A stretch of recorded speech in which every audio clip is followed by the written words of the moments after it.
What will the price of Bitcoin be in some time in the near future? Some make claims of prices well into the millions of dollars. But some see deflation in the future, not inflation. An example would be the author of the book Price of Tomorrow. Jeff Booth believes that technology is a deflationary force that makes things cheaper as they require less labor and less energy. In his book, The Price of Tomorrow, he argues that the central banks of the world are creating inflation through our debt-based monetary system. The system requires debt, which also requires infinite growth.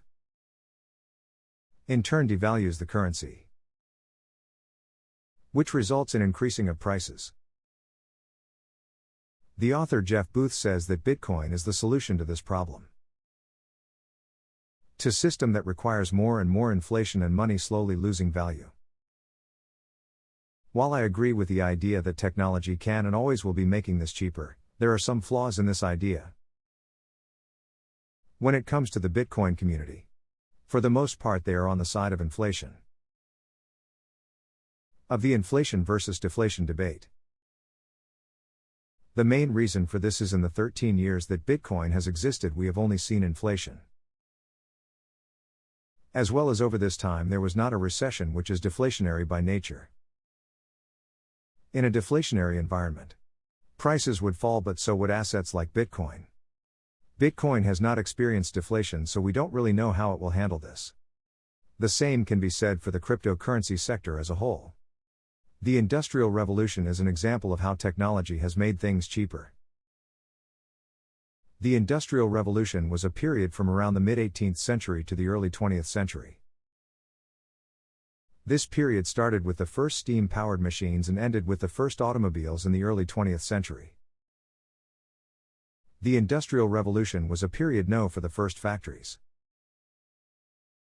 This allowed for things to be made cheaper and faster. Also increased the standard of living for those now working in factory jobs. The Industrial Revolution saw the world go from steam-powered boats to steam-powered trains of the mid-19th century. These advances in technology led to the westward expansion of the United States.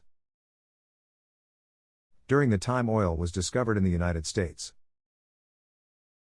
But it was not until after the Industrial Revolution that oil was really used.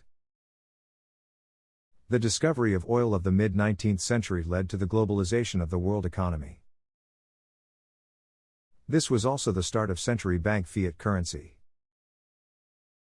By the early part of the 20th century, advances in technology led to the discovery and production of oil at an ever-increasing rate. So much so that the world did not know what to do with the energy surplus.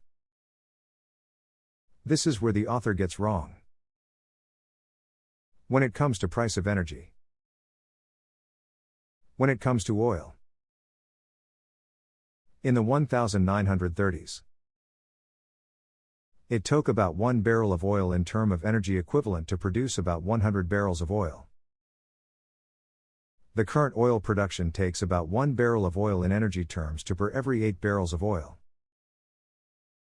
In terms of energy, this means oil is now 12 times more expensive than it was 100 years ago.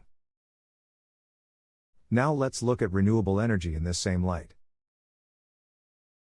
In terms of energy, how much energy it takes to produce energy. In the last 10 years there has been what is called the shale oil boom. But what the author and the shale oil industry seem to live out is the amount of debt required to produce shale oil. Yes, there has been a boom in oil production. This boom in production created a period of low oil prices, which gives of the illusion of an abundance of oil. Since oil is far more than just a fuel source, it has lowered the prices of just about everything. The author of Tomorrow's Price seems to think the renewable energy is the future, but the problem with the thinking the future of energy will be wind and solar. There is a problem with this way of thinking. These forms of energy are electricity. Our current energy system is about 80% fossil fuel based. Fossil fuels are not just an angry energy source. They are the primary source of just about everything.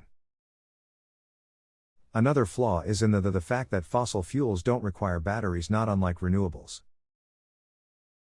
Yes, batteries store energy but require fossil fuels in production.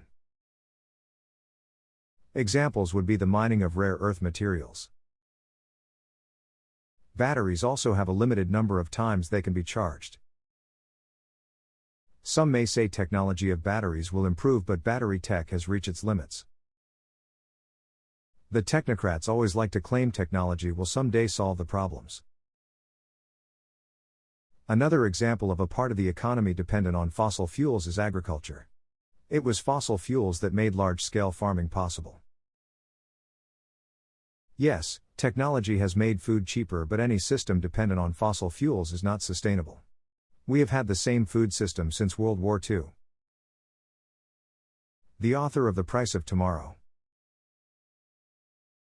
is what some call a technocrat who says technology is the solution to all the world's problems. They see a world of artificial intelligence and self-driving cars, and as well as 3D printers in the vision of a techno-utopian future. If you enjoyed this video, please leave a like and/or comment, as well as share this video, and don't forget to subscribe to my channel and check out my other related video in the link in the description.